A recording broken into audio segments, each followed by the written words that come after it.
Now, a teachers' union says it will only call off strikes if there is real progress in pay talks, but the government says it's only going to hold formal talks if strikes are called off. So that dispute, like so many, seems pretty stuck right now. And of course, strikes are due to go ahead in schools across England this week. Well, the General Secretary of the National Education Union, Dr. Mary Bousted, joins us now. Thank you so much for being on the show. You're striking next week, which means lots of schools closing, lots of children, of course, missing out on important school days. The Education Secretary has offered to get round the table for talks. A lot of parents might be thinking, why haven't you taken her up on it? Well, she has offered to get round the table for talks, and that is some progress. And we want to take advantage of that. We want to take her up on our offer. But she put in place an unacceptable precondition, which is that we stop the strike action before we start the talks. And given that we have been telling the government for over a year now that we are going to enter a dispute, that we've written 18 letters trying to resolve the dispute, and they have just not entered into negotiations. The negotiations we've had over the last few weeks have been parlously poor, with the Secretary of State saying there's no more money, we can't do anything. Then we have to see some progress. So we are willing to negotiate anytime, any place, anywhere. But what we can't do before we have made any progress in negotiations is call off the industrial action, which is the reason why we have got to the negotiating table.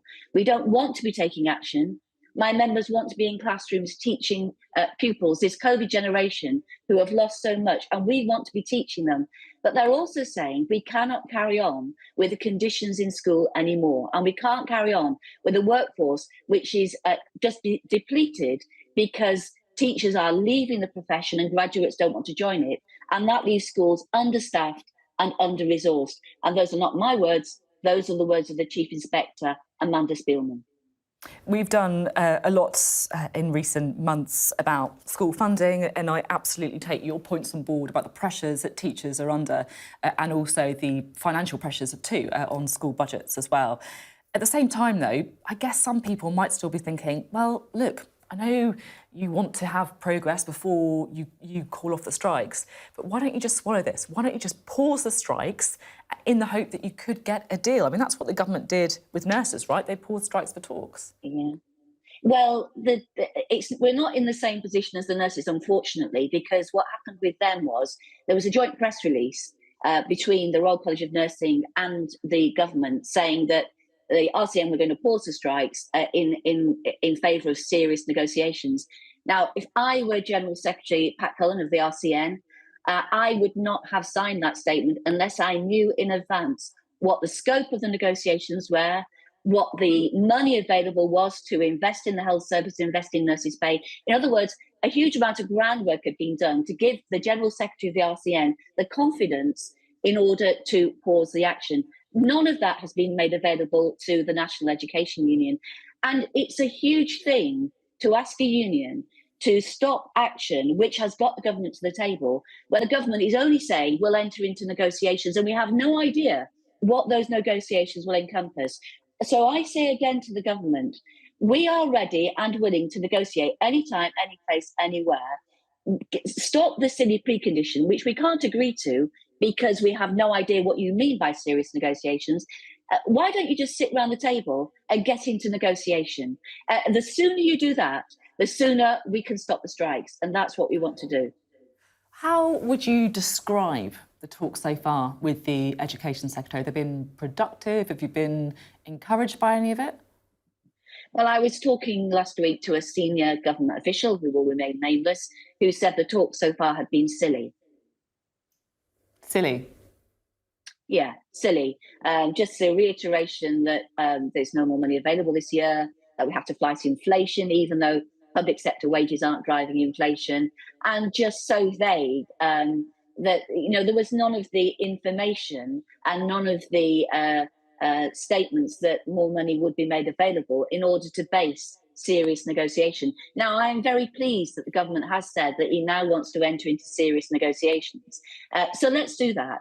Let's drop the precondition, which we can't accept that we will pause industrial action, which we are taking reluctantly, but which has got us to the stage where the government says it wants to enter negotiations. We can't do that if we don't know on what grounds they're prepared to negotiate. They have to give us a lot more, and they have to start entering the negotiations, because I have to say, at the moment, trust is not in abundance with this government about their intentions or their view about how this dispute can be settled. It will only be built if we get around the table. So stop the precondition, get around the table, and let's get negotiating. At the same time, though, people in the government would say, look, hang on a minute, education was given an additional £2.3 billion in the autumn statement. That's a bigger rise than, lots of other government departments in a time when we know that we're currently spending more on debt than we are on the whole of the school's budget. You're asking for an above-inflation pay rise. Is that really realistic? Well, we're going to negotiate. I mean, that's our starting position. We will negotiate. We want a good pay rise for teachers because, what is realistic? I've just listened to your interview with Bernie Sanders. What's realistic about schools running out of teachers? 1 in 8 maths lessons not being taught by specialists, 1 1/4 physics lessons, the government missing its secondary teacher training targets this year by 41%. Schools are running out of teachers. Now, this country is not going to grow. It's not going to be prosperous if we starve our education service. And the government did put 2.3 billion in, but next year, schools will still, in real terms, only be seeing the funding levels that they saw in 2010. And that statement by Rishi Sunak 2 years ago that he was going to restore funding levels by 2025 to those in 2010 was made before the current round of inflation. That 2.3 billion was necessary just to keep schools open and running. It is not, schools are still starved of funds, and you don't grow the economy and you don't have a successful economy if you don't invest in education. And, when the government says, we'll invest in education when we can afford to, that's no good for this generation of children. As a society and as a nation, children, as they go through school, whenever they go through school, deserve to be taught by teachers qualified in the subject that they're teaching, deserve to learn in buildings which are not in danger of falling down, and deserve to receive the support they need in order to learn.